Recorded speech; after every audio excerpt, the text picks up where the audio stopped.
சோழ மன்னர்கள்னு சொன்ன உடனே உங்களுக்கு யார் ஞாபகம் வராங்க? ராஜராஜ சோழன். ஏன்னா இவர் தான் தஞ்சை பெரிய கோயில் கட்டியிருக்கார். ஆனால் இவர் தான் தஞ்சை பெரிய கோயில் கட்டினார்னு எவனோ ஒரு வெள்ளைக்காரன் சொல்லி தான் நமக்கே தெரியும். ஆனால் நம்ம இப்போ இவரை பற்றி பார்க்க போகிறது இல்லை. இவருக்கும் 1000 வருஷத்துக்கு முன்னாடி சோழ தேசத்தை ஆண்ட இன்னைக்கு வரைக்கும் பெருசாக பேசப்படாத ஆனால் ரொம்ப பெருசாக பேசப்பட வேண்டிய ஒரு மறைக்கப்பட்ட மன்னனோட வரலாறு.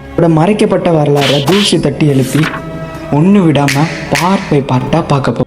தாயின் கருவறையில் இருக்கும் பொழுதே அரசனாகி தன் தாய் தேசத்தை மீட்டெடுக்கும் முனைப்போடு சிறு வயதிலிருந்தே போர்க்களை பயின்று பட்டத்து யானையால் முடிசூடு பட்டி போர்க்களம் கண்டு இவன் வாள்பட்டு பாண்டியன் தலைப்பறக்க இவன் வேல்பட்டு சேரன் உயிர் தோற இப்படியா ராஜ்யத்தை மீட்டெடுத்து இமயத்தில் புலிக்கொடி நாட்டிய வேந்தர் கரிகால சோழன். டூர் டு சோழ தேசம். Let's begin. இன்றை தொட்டு நாம் சோழ தேசம் நோக்கி பிரயாணிக்க உள்ளோம்.